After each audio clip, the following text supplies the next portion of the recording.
Good day, I'm Twyla Whelan and this is your JIS news for Monday, May 27, 2024. Government is now accepting applications for persons to farm land in several agri-parks across the country. Agriculture Minister Floyd Green made the announcement during his contribution to the sectoral debate in Parliament last week. The agri-parks located at Amity Hall and Bridgepen in St. Catherine and Parnassus in Clarendon will be opened next year. It's part of the government's broader plan to expand the agro-production zones, which includes increasing the nation's land banks. We're bringing an additional 400 hectares or 1,000 acres of arable land, which will have storage capacity and a distribution center. Not only are we announcing the agri-parks, but we have a microfinancing scheme that will go with these new agri-parks. Minister Green says the government will also be establishing a matching grant program to assist investors in obtaining the lands. We have $100 million, Madam Speaker, and we'll be providing a matching grant program up to $1.2 million per person for people who invest in the agri-park and qualify for this matching grant scheme. Interested parties can visit the AgroInvest Corporation website at agroinvest.gov.jm. Still on agriculture, the minister has announced the start of a dairy livestock innovation and nutrition knowledge initiative, also called D-Link. Minister Floyd Green says the program is intended to revolutionize the industry by implementing innovative solutions to alleviate the burdens faced by small dairy farmers. Central to the D-Link program is the introduction of a groundbreaking solar-powered cooling system to reduce the production costs burdening small dairy farmers.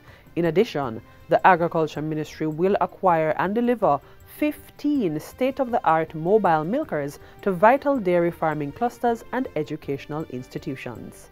We will install 7 energy-efficient milk cooling tanks. We will build our gene pool by importing and distributing live cattle, embryos, and semen. The initiative will also include a technology center and an equipment leasing component. Through the Dairy Development Board, we will allow our small farmers to lease at concessionary rates milking machines, silo packers, silo press, harvesters, shave cutters, hail balers. All of this will be provided to our small farmers on lease under this new initiative. This is how you harvest hope. This is how you cultivate a better future. The Kingston Public Hospital now has 3 digital X-ray machines to carry out diagnostic screenings and critical assessments.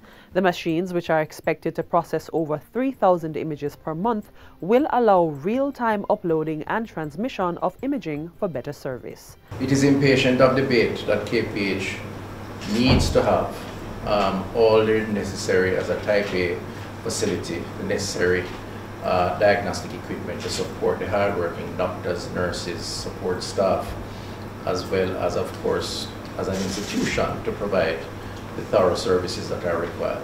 These are among 6 such machines being purchased by the Southeast Regional Health Authority at a cost of $500 million. The Bustamante Hospital for Children, National Chest Hospital, and Spanish Town Hospital are the other facilities set to benefit. Our hospitals need to be equipped to deal with the challenges of the time. Our health centers need to be equipped to deal with the challenges of the time. Our role is to prevent to a great extent, and where prevention can't take place, we must cure, or at least attempt to cure, responsive. We are in a race to water resilience, and we have to make every drop count, says Minister Matthew Samuda. The minister, who has responsibility for the water portfolio, says the New Lands water system in St. Catherine is one of the many investments by the government that should help in this regard. He was touring the project site recently and pointed out the importance of the initiative, which should help address the approximately 200,000 gallons of non-revenue water amassed in Smith Lane, Tower Lane, and other communities within the Newlands environs. So every February I want to get a few less phone calls and a few less distressed reactions from citizens as we work through in building out our distribution capacity and reducing leaks.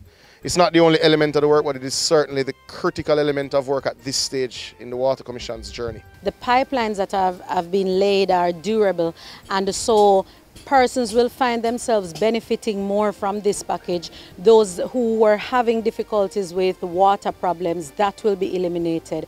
Non-revenue water is water that has been produced and lost, sometimes through leaks and overflows, as well as theft. And finally, New Forest High School in Manchester has announced plans to construct a new auditorium that will be named in honor of community stalwart Eva May Wright. The Eva May Wright Auditorium will serve as a hub for cultural, academic and social activities, as well as a space for students to express their creativity, skills and talents. The project has already secured $2 million in funding to meet its goal of $100 million for its completion. State Minister of Education Marcia Smith has lauded the school for undertaking the project, which she says should serve as a catalyst for enhancing the educational experience and overall well-being of students. The establishment of the Eva May Wright Auditorium will create a space where dreams will be nurtured, talents will be discovered, and the spirit of the school's community will thrive. The school's principal, Arnaldo Allen, has expressed gratitude for the stakeholders' support and says the auditorium will also allow for community involvement. We want to open it after school, Masha, for the outside community to come in and use it, as long as they are operating by the standards by which we want them to operate. And that will help to reduce crime, reduce fight, to ensure that our youngsters are using up their skills and their talent and their energy wisely. During disasters, the auditorium will also serve as a place of refuge for the people of New Forest and adjacent regions.